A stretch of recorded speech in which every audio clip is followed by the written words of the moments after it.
হিজলডিহা বিবেকানন্দ সেবা সমিতিতে ৮০তম স্বাধীনতা দিবস উদযাপন। ১৯৪৭ সালের ১৫ই আগস্ট পরাধীনতার বেড়াজাল ছিন্ন করে স্বাধীনতা সংগ্রামীদের তৎপরতায় আজ ভারতবর্ষ স্বাধীনতার ৭৯তম বর্ষ অতিক্রম করে ৮০তম বর্ষ উদযাপন করছে জাঁকজমকপূর্ণ অনুষ্ঠানের মাধ্যমে। ঠিক সেরকমই আজ হিজলডিহা বিবেকানন্দ সেবা সমিতির উদ্যোগে স্বাধীনতা দিবস উদযাপন। আশ্রমের প্রতিষ্ঠা দিবস জাঁকজমকপূর্ণ অনুষ্ঠানের মাধ্যমে পালন করা হয়েছে। তবে রয়েছে আরও একটি গুরুত্বপূর্ণ বিষয়, তা হলো আজ এই আশ্রমের প্রতিষ্ঠা দিবস বলেই খবর। এই আশ্রম প্রতিষ্ঠা দিবস স্বাধীনতা দিবস উদযাপন উপলক্ষে আশ্রমের পক্ষ থেকে একটি পত্রিকা প্রকাশ করা হয়েছে।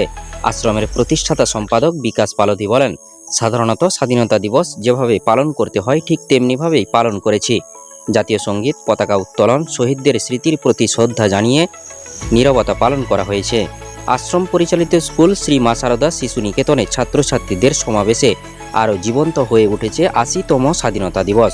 পড়ুয়ারা কবিতা আবৃত্তি, সঙ্গীত, নৃত্য ও যোগ ব্যায়ামের মাধ্যমে একটু অন্যরকমভাবে শহীদদের প্রতি বিশেষ সম্মাননা প্রদর্শন করে পালন করা হয়েছে।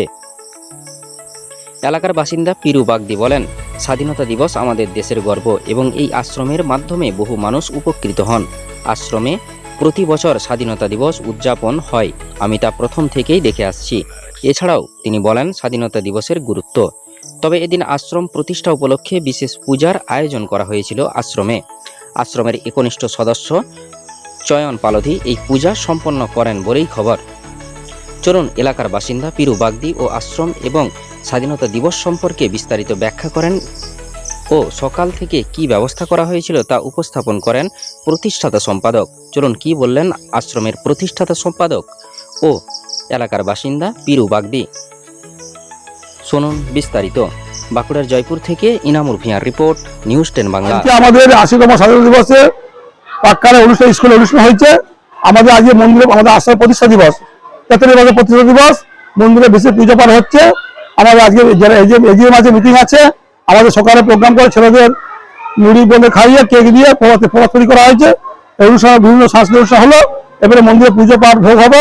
তারপরে আমাদের ১টা থেকে জেনারেল মিটিং বসবে। আজকে জেনারেল মিটিং আছে এবং সারা বছরের কার্যধারা, হিসাবপত্র, আলোচনা, অডিট রিপোর্ট পাস সমস্ত কিছু সারা বছর করি আমরা। সেটা আমরা প্রতি বছরই 15ই আগস্ট জেনারেল মিটিং করে প্রকাশ করি এবং আজ পত্রিকা প্রকাশ হবে। এবং সারাদিন আজ গুরুত্বপূর্ণ দিন আমাদের কাছে। 15ই আগস্ট আমাদের স্বাধীনতা দিবস। এই দিনে 1922 সালে এই আশ্রম প্রতিষ্ঠা হয়েছিল। সেই দিন প্রতি বছর আমরা অনুষ্ঠানের মধ্য দিয়ে পালন করি, মিটিং এর মধ্যে দিয়ে সবকিছু। কত বছর ধরে স্বাধীনতা উদযাপন করছেন? এই তো আমরা 80 বছরই করছি। 80 বছর নাহলে আমরা 73 বছর করছি প্রতিষ্ঠা পর থেকে। বিশেষ অনুষ্ঠান কি ছিল? বিশেষ অনুষ্ঠান সাংস্কৃতিক অনুষ্ঠান, কবিতা, নাচ, গান, বক্তৃতা, আলোচনা সব যেমন হয় স্কুলে যেমন হয় সেমন হয়েছে। আর বিশেষ আজকে এই জন্য বিশেষ পুজো অনুষ্ঠান হয়েছে। যেমন এবার ইয়ে হবে, আমাদের মিটিং আছে। আশ্রমের প্রতিষ্ঠা উপলক্ষে কি রেখেছেন? আজকে বিশেষ পুজো রেখেছে, পুজো পাঠ ভোগ হচ্ছে ঠাকুরের। আর সব মেম্বাররা প্রসাদ পাবে, দুপুরে খাবে, এখানে আসবে।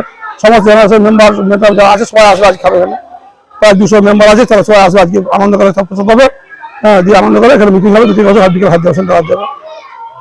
শুটা বলতে কি, প্রথমে জাতীয় পতাকা উত্তোলনের মাধ্যমে শুরু হলো এবং আমাদের মিশনের যে যিনি সেক্রেটারি মহাশয় আছেন উনি পতাকা উত্তোলন করলেন এবং তার মধ্যে ছাত্রছাত্রীদের অনুষ্ঠান, কবিতা আবৃত্তি, গান, নাচ, গান এসব অনুষ্ঠানের মধ্য দিয়ে আজকের দিনটি পালন করা হলো আর কি। বিশেষ বলতে সেরকম কিছু থাকেনি, ওই ছাত্রছাত্রীদের অনুষ্ঠান যেটা হয় আর কি, বাচ্চা ছেলে মেয়েদের গান এবং নেতাজির নিয়ে একটা গান, কবিতা, আবৃত্তি এইসব নিয়ে হলো আর কি। স্বাধীনতা দিবস পালন করলে কি হবে? পালন বলতে কি, আমাদের ভারত তো স্বাধীন হয়েছিল, যার জন্য আজকের দিনে 15ই আগস্ট স্বাধীন হয়েছিল ভারত। সেইটার উদ্দেশ্যেই আজকে স্বাধীনতা পালন বা উদযাপন করা হয় আর কি। আমার নাম পিরু বাগদি, বাড়ি মহিষা বান্ধি, ওই হিজলডিয়ার পাশে মহিষা বান্ধি।